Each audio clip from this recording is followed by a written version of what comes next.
Dale.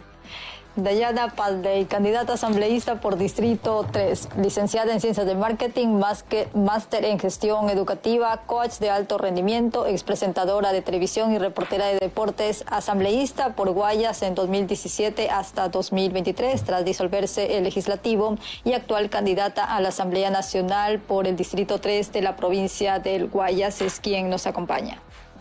Vamos a escucharla. Bueno, estamos ya en nuestro espacio de la entrevista. Esta noche nos acompaña Dayana Pazley, quien es candidata asambleísta por el Distrito 3 de la provincia del Guayas, que comprende los cantones de Durán, San Borondón y Playas. Un gusto que esté aquí, bienvenida. Muchísimas gracias, Mercy. Un saludo muy cordial a quienes nos ven y nos escuchan, y quienes saben que este 20 de agosto tenemos la oportunidad de virar la página de esta historia difícil que está viviendo el Ecuador. Justamente, ¿qué la motiva a querer seguir nadando con tiburones, como señalaba que le decía su abuelita en esta asamblea, en donde, bueno, vemos de que existe una desaprobación o una resistencia más bien de la ciudadanía? ¿Qué le motiva a querer volver? No conozco en realidad asambleas o congresos en la región que tengan un alto nivel de aceptación, pero hay que dividir la institución de los individuos. Existimos asambleístas que presentamos proyectos de ley y que los hemos logrado convertir en realidad, que conocemos el valor del servicio público y que queremos volver para seguir trabajando en beneficio de la gente. A mí lo que me motiva en esta asamblea es poder hacer realidad 2 proyectos de ley que están listos para ser votados en segundo debate. Uno es el proyecto de igualdad de remuneración entre hombres y mujeres, que cuando las mujeres desempeñemos el mismo trabajo que un hombre recibamos igual paga. No sucede. Actualmente existe una brecha del 20% en el salario entre hombres y mujeres. Y el segundo proyecto de ley es el de la ley de reparación transformadora e integral para las familias de las mujeres víctimas de femicidio, a las que el Estado no pudo proteger de sus violentadores. Conversamos justamente la primera ley, en la cual se habla de dar garantías precisamente de que existe una igualdad salarial, ¿no? Uh-huh. ¿Cómo poder hacer que con una normativa esto realmente pueda cumplirse, cuando sabemos de que los empleadores también tienen sus propios códigos? De hecho, hemos escuchado casos en los que dicen no me van a obligar a mí a contratar a fulano, ¿no? Entonces, uh-huh, ¿cómo garantizar que con esa ley efectivamente se va a cumplir este derecho? El Código del Trabajo ya lo establece de manera muy general, uh-huh, para todos los ciudadanos y ciudadanas, ¿no? Sin embargo, hemos identificado la necesidad de tener una ley específica para las mujeres, precisamente por este discrimen que hemos vivido de manera histórica. La Comisión de Derechos de los Trabajadores, que trabajó esta ley, también por unanimidad se sumó al desarrollo de esta ley, y lo trabajamos con ONU Mujeres. Es un proyecto que ha tenido alrededor de 2 años en su construcción, y lo garantiza precisamente porque no estamos hablando de obligar a nadie a contratar a cierta persona, sino que cuando la mujer cumpla con los requisitos que se establecen para un cargo, que tenga el nivel de formación que se requiere, que cumpla con todo, tenga igual paga. Actualmente las cifras del INEC siguen siendo alarmantes en un país en el que las mujeres tienen menos oportunidades que los hombres. Encima, cuando accedemos a plazas de empleo, no somos remuneradas de igual manera. Y también hacemos una diferenciación entre la palabra salario y remuneración, porque salario es la paga que recibes por el trabajo, pero la remuneración incluye otras cosas, como por ejemplo instrumentos, herramientas para trabajar, una computadora portátil, tal vez un teléfono celular, tal vez un auto para movilizarte, tal vez un seguro de vida, y en todos estos aspectos las mujeres tienen una gran desventaja, y esto es una injusticia, es una crueldad, y no debería estar pasando ya en el 2023, y por eso estamos luchando por esto, que es de alguna manera acceder a una igualdad de oportunidades en lo laboral. Y con eso sería impulsarla, que en este año puedan llevarla al pleno. Sí, estamos tan solo a una votación de que esta ley se convierta en una ley nacional. Estaba para el siguiente orden del día antes de que la Asamblea fuera disuelta.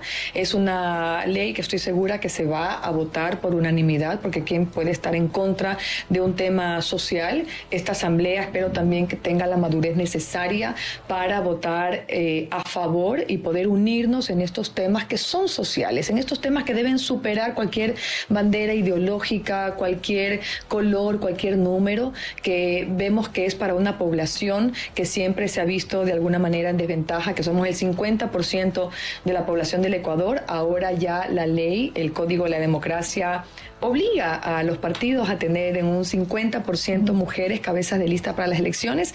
Es decir, que habrá más mujeres también en la Asamblea, en la conformación, y esto es una buena oportunidad para, desde esta mirada femenina, poder legislar en favor de las necesidades vitales, nuestra dinámica de vida, que es distinta a la de los hombres, y que como los hombres han sido los que tradicionalmente han ocupado estos espacios de decisión y de poder, en muchas ocasiones no cuentan con esta mirada porque no viven los desafíos que nosotras vivimos. Es momento de incorporar este enfoque feminista, bien llamado feminista, que es esta lucha por un acceso a la igualdad de derechos en lo económico, en lo político y en lo social. Y la otra ley también, bueno, si bien no hablamos ya en tema económico, sin embargo sí en tema social, ¿no? Precisamente el poder de cierta manera atender a estas personas que han sido víctimas del femicidio, o sea, que se han quedado sin su madre, y que, bueno, si bien el gobierno anterior hablaba de un bono, de hablar de poder llegar a estos niños, sin embargo, vemos de que no es una atención integral. ¿Qué compone esta ley? Esta ley nace de una realidad muy triste, porque es una ley que busca beneficiar o busca justicia más que nada para las familias de estas mujeres a las que el Estado no las pudo proteger. Estas familias que se quedan rotas, que se quedan solas, solas a su propia suerte, luego de que la mujer, la madre de los hijos, pues fue asesinada en muchos casos, en un 80% por sus parejas, por sus esposos, ¿no? Por sus exparejas. Entonces, las abuelas, las madres de estas mujeres, las abuelas de los niños, son las que de la noche a la mañana se tienen que convertir en abogadas. El Estado no solamente que no les brinda información oportuna, no hay un protocolo que les diga a estas familias qué hacer en el caso de un femicidio, sino que el Estado ni siquiera sabe cuántos son los hijos, hijas que están en situación de orfandad como consecuencia de los femicidios.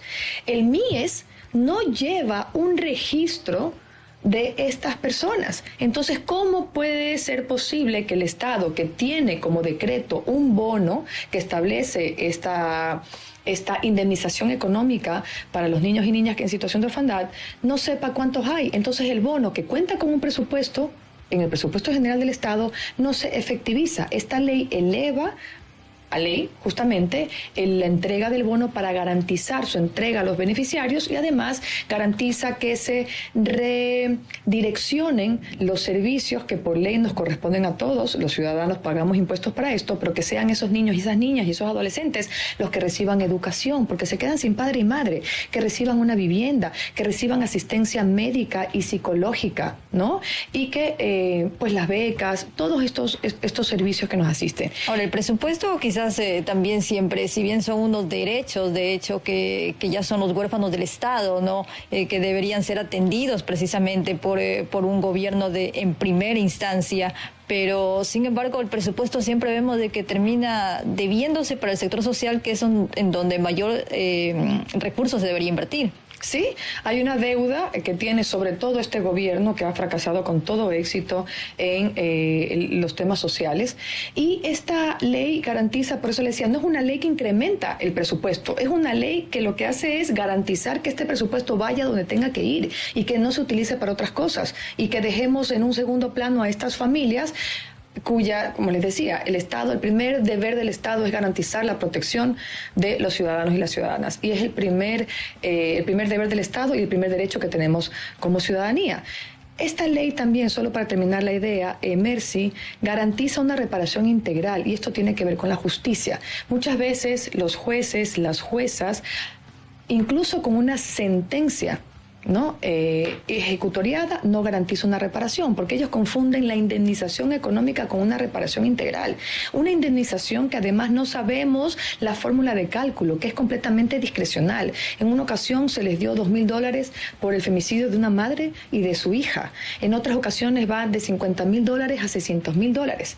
Y además los jueces piensan que con esta indemnización ya están reparadas las familias. En esta ley se establece una guía precisamente de acciones que sí son de alguna manera transformadoras para las familias y que estas reparaciones, incluso las simbólicas, sea conversada con la familia. No como el presidente Lasso cuando hubo el terrible femicidio de María Belén Bernal y dijo vamos a demoler ese edificio como una forma de reparación, y la mamá dijo, ¿y a mí eso de qué me sirve? Nadie ha conversado conmigo como para saber si eso realmente va a ser una reparación para la familia. Entonces tiene que ver con indemnización económica, que es el bono, y la reparación integral, que es tema de justicia. Y justamente al tener esta ley, supongo que se apunta precisamente a que estos recursos que deben asignarse de cierta manera también se ordenen y lleguen hacia donde deben llegar. Y lleguen. Y usted mencionaba también, antes de terminar con esta idea, el tema de que estos recursos nunca van para los temas sociales. Y le pongo un ejemplo. Ley Pancita Llena es una ley que también se aprobó, que sí se aprobó en este periodo, que fue de mi autoría, y que sin embargo no se implementa. Y es una ley que busca reducir la pérdida y el desperdicio de alimentos para mitigar el hambre en la población más vulnerable, es decir, en los más pobres. Este gobierno hizo una bandera para resolver el problema de la desnutrición crónica infantil, y esta ley es una herramienta que abona a la consecución de esa meta. ¿Qué faltó ahí? Quizás empatía por la empresa privada, en este caso que en su mayoría son quienes tienen estos restaurantes principalmente, que es hacia donde se apunta a evitar que esta comida que no se vende se desperdicie. ¿Qué ha pasado? Esa fue una de las causas que nos motivó, porque sí hay empresa privada que tiene muchísima responsabilidad social y que permanentemente está haciendo donaciones, pero hay otras que en cambio no están muy de acuerdo con el tema, porque también había era una norma, parte de la ley de régimen tributario que digamos, que les daba beneficios tributarios cuando donaban, pero también cuando incineraban. Y de alguna manera, muchas empresas preferían la destrucción de todos esos productos que siguen siendo aptos para el consumo humano, pero que han terminado su ciclo de comercialización. Y nosotros lo que hacemos con esta ley es ponderar la donación. No puede ser que en este siglo, que en el 2023, muchas personas o empresas prefieran incinerar, destruir, antes que donar. Entonces queremos con esta normativa que la donación sea un ejercicio permanente en la ciudadanía. Pero ¿qué está pasando? Que el Ejecutivo no lo implementa. No tiene nada que ver con las empresas, no tiene nada que ver con los locales. Ya es una ley, tienen que obedecer. Y hay mucha responsabilidad social. El Ecuador está lleno de gente muy generosa. Pero es el Ejecutivo que ese sí es insensible, que ese sí es inoperante, que ese sí, en un país en el que tenemos 1 de cada 4 niños sufriendo de desnutrición crónica infantil menores de 5 años, no ejecuta una herramienta que va a ayudar a que la gente se acueste sin hambre cada noche. Precisamente podría ser un incentivo a estas empresas, tal como señalan, ¿no? Que existe ya, pero correcto, a lo mejor mejorar ese incentivo. Acaba de hacer señalamientos bastante fuertes al Ejecutivo. Uh-huh. De llegar a la Asamblea, Dayana Pazley, de retomarse este juicio político, ¿cree que Guillermo Lasso merece irse a su casa destituido y también con la prohibición de sus derechos políticos? ¿Estarían apoyando en caso de retomarse un juicio político este hecho? Por su inoperancia, por el simple hecho de que no ejecutó su plan de gobierno, que una vez que llegó al poder, no es que no hizo lo que ofreció, sino que se puso a hacer exactamente lo contrario. Sí, él merece irse a su casa. Si no tuviéramos esta Constitución, él se hubiera ido a su casa hace tiempo. Hay causales, la Corte Constitucional le dio luz verde al juicio político, es decir, que sí habían las causales suficientes. No había causales, sin embargo, para que disolviera la Asamblea. Un presidente que disuelve su contrapeso, que es la institución encargada de fiscalizar o de velar por la ciudadanía, para que se cumplan los planes, los programas, la política pública, y la disuelve simplemente para evitarse una bochornosa destitución, sí merece irse a su casa. Jurídicamente es viable que volvamos a la Asamblea y se reactive este juicio político. No sé si es conveniente, no lo hemos conversado a la interna con el bloque y habrá que tomar una decisión.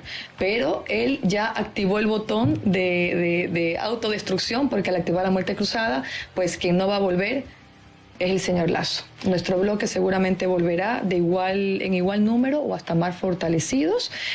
Y bueno, esa es la democracia, pero sí creo también que al entrar a la Asamblea quiero presentar una enmienda constitucional para que cualquier mandante de turno, una vez iniciado un juicio político y que la Corte haya dictaminado favorablemente el inicio del juicio, no pueda activar la muerte cruzada, porque evidentemente no hay causales y lo único es tenemos una constitución hiperpresidencialista que sabemos quién la impulsó, pero que en este caso, una vez activada, como sucede en España, una vez que la Corte ya dictaminó favorablemente, no pueda escaparse de una destitución merecida en este caso. Ahora, para estos diferentes proyectos, quizás adelantándonos un poco y siendo positivos de que va a ir a la Asamblea, de que va a haber un bloque importante del Partido Social Cristiano dentro del Legislativo, ¿se podría volver a pensar en alianzas legislativas? En este caso, mucha gente se sorprendió cuando vio a las 6 con la Revolución Ciudadana, ¿no? Entonces, si bien se dice, no, es un ejercicio válido, democrático,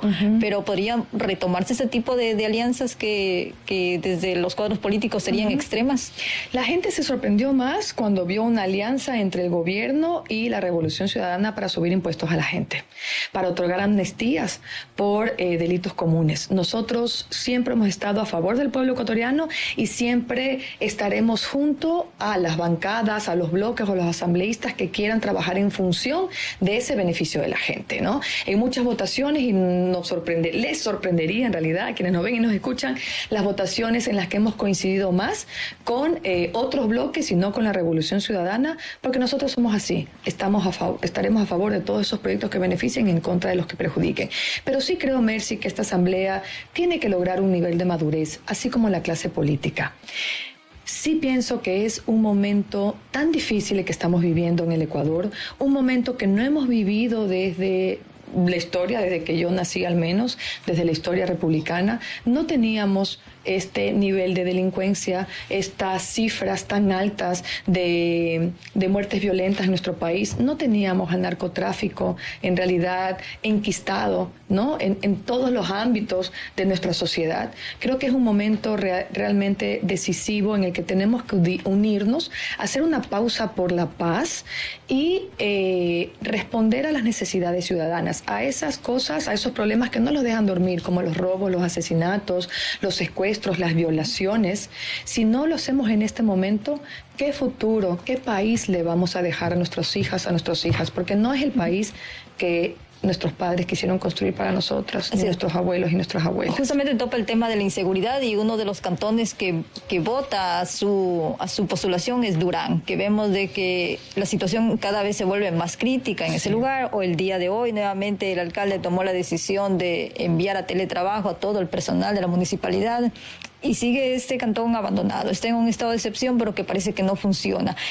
¿Qué se le puede ofrecer a esta población desde la legislatura? Los estados de excepción no funcionan cuando no hay mano dura contra la delincuencia, cuando no hay un ejecutivo que realmente sea implacable ante la inseguridad. Nosotros proponemos un candidato a la presidencia que precisamente tiene el conocimiento, tiene la experiencia, tiene la valentía para hacerle frente de manera personal a esta problemática. Ya vamos para el candidato presidencial precisamente, pero para la Asamblea. Sí, el tema de la Asamblea. De hecho, se aprobaron leyes relacionadas a la seguridad. Sí. El gobierno siempre estuvo diciendo que hubo trabas, sin embargo, los proyectos están ahí. ¿Qué faltó? El Partido Social Cristiano ha presentado proyectos de ley en materia de seguridad. De hecho, hemos presentado proyectos para endurecer las penas, para restablecer la seguridad integral y el orden, precisamente para que jueces y fiscales puedan dictar justicia sin tener represalias por parte de bandas delincuenciales, pero todos estos proyectos de ley nos botan otra vez al tema del Ejecutivo. La Asamblea está hecha para legislar y para fiscalizar, pero quien tiene en su poder el presupuesto, quien tiene la capacidad de ejecutar esas leyes es el Ejecutivo. Entonces, leyes hay. Lo que hace falta es voluntad, decisión, valentía, firmeza para ejecutarlas. ¿Qué podemos hacer como bloque desde la Asamblea en esta ocasión? Creo que es imperativo, necesario fiscalizar a la justicia. No significa interferir en sus funciones, para nada, pero sí saber si está siendo eficiente su trabajo.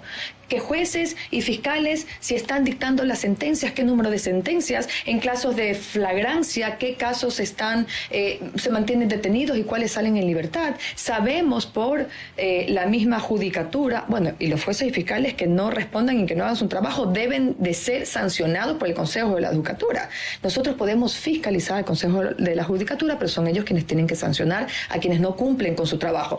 Sabemos que se necesitan alrededor de 570 fiscales con sus equipos para poder administrar justicia eficientemente. Y sabemos que cada fiscal tiene alrededor de 400 casos diarios. ¿Por qué no se ha hecho esta fiscalización cuando ya esta problemática de jueces, de fiscales, que de repente presentaron un documento sin una firma o que a lo mejor la evidencia que encontraron al momento de la detención luego se les olvidó cuando fueron ante el juez? Y entonces viene un juego ahí entre que el parte policial, entre que el informe de fiscalía y que termina siendo el único culpable casi siempre el juez.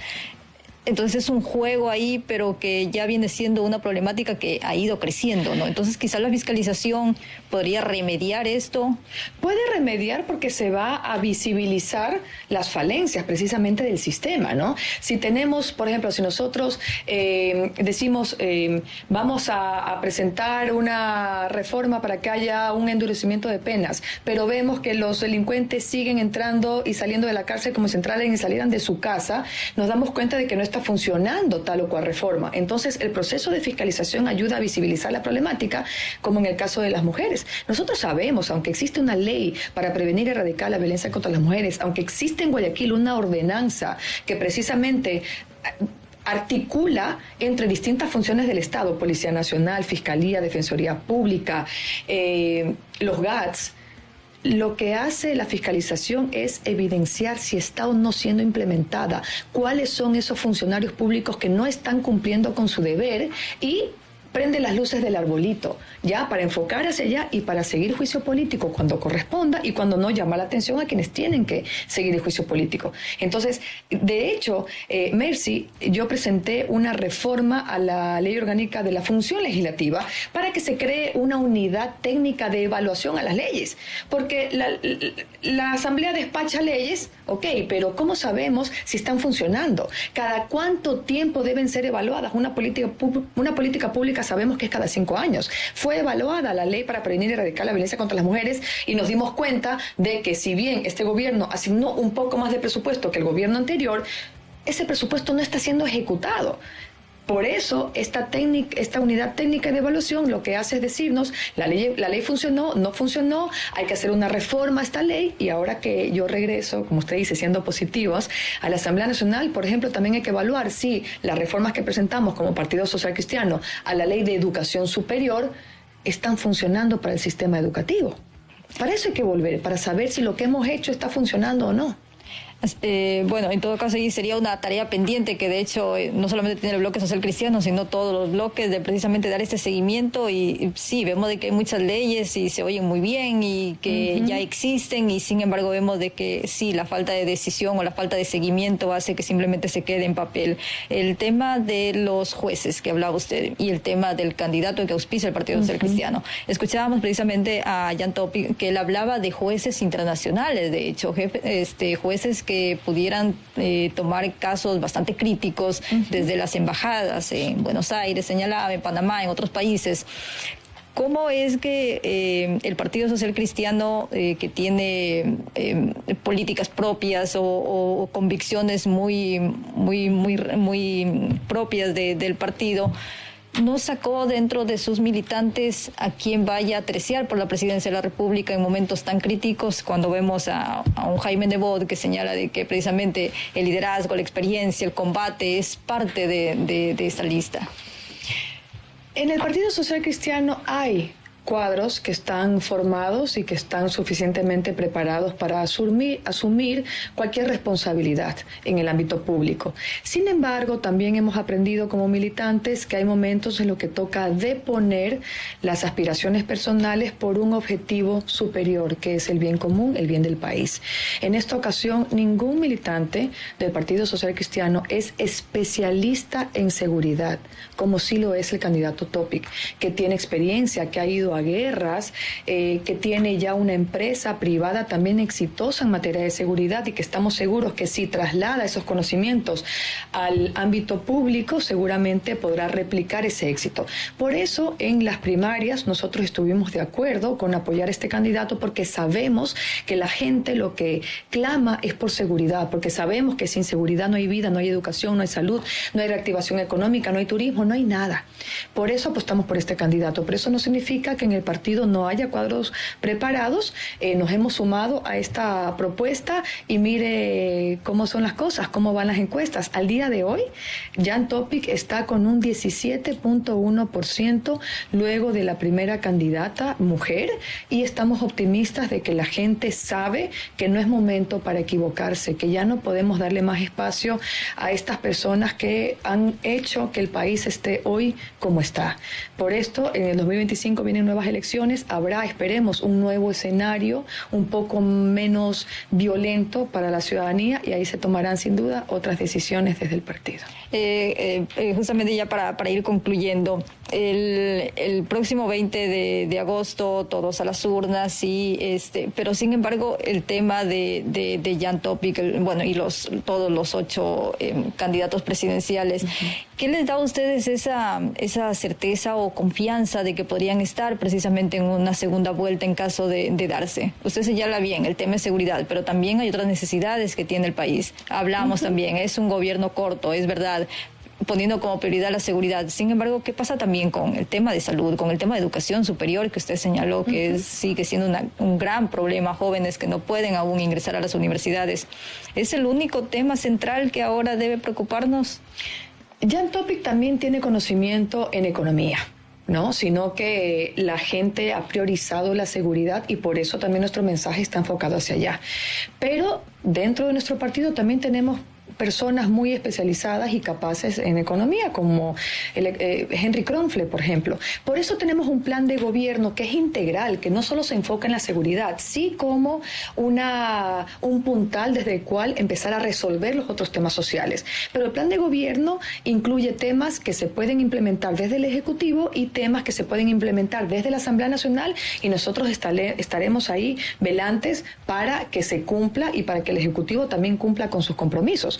Pero creemos, por lo que escuchamos, Mercy, en las calles, que la gente realmente está tan aterrada, sobre todo con los últimos sucesos de Manta, de esta autoridad a la que asesinaron inclementemente, que la gente realmente quiere confiar, quiere darle su voto a alguien que sepa que tiene las credenciales suficientes para sacarnos de este problema. Y por eso las encuestas están como están, seguimos subiendo y esto nos alegra mucho a pesar de que no vivimos una fiesta democrática, que no es un momento alegre para el país. Yo siento que estamos viviendo un duelo, se lo siente en las calles por los muertos que tenemos a diario y esto es lo que tenemos que detener y esto es lo que propone la 6, mano dura contra la delincuencia y por supuesto en todos los demás ámbitos de los sectores sociales y productivos también proponemos soluciones, pero sin resolver el tema de la violencia nada más se puede hacer. Por eso le damos ese énfasis, no porque no tengamos una propuesta integral,